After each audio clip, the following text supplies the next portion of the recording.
these companies. And it lists all the companies. I won't list them here on the show that do business with this, but they're big corporations. You've all heard of them. If I said their names, you would know them in a second. Large food producers, you'll see them in your grocery store, all over the place. So let's keep moving on. These people are being brought to task on this, on these human rights violations, and they're being asked to police themselves. Well, what kind of job do you think they're going to do policing themselves? They're not going to do a good job because it's not in their interest to police themselves. So enough on that. I see about 4 or 5 minutes remaining in the show. I wanted to bring your attention to a couple other points. I did allude to the injustices of that are being done against Native American and Alaskan Native women, who are 2.5 times more likely to be raped and or sexually assaulted than other women in the USA. And according to the U.S. Department of Justice, in at least 86% of the reported case of rape or sexual assault against American Indian and Alaskan Native women, survivors report that the perpetrators are non-Native men. So these are people that are preying on these women from the non-Native communities. And, I don't know what their nationalities are, but I would imagine, just giving the U.S. demographics, it falls along those lines. Like I said, I've contacted the Oglala Sioux and Lakota council or tribal council, or it's their government. And I've never done this before. I just contacted them and asked them if they had someone that knew Russell Means. Russell Means was an activist.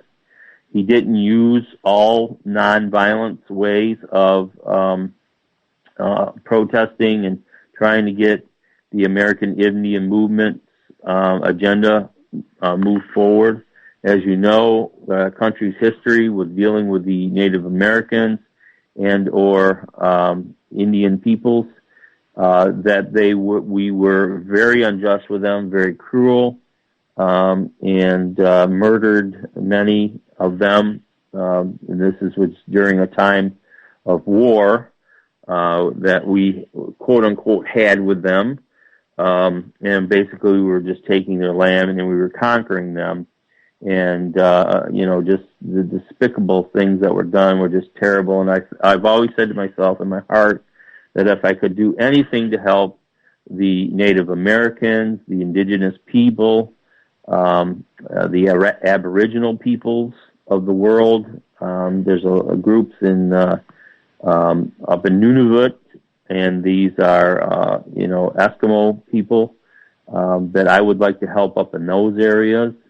I personally have a heart to do that, and I want to help out the indigenous peoples of the United States, help them in any way I can to provide better health care, better representation, anything I can do to help.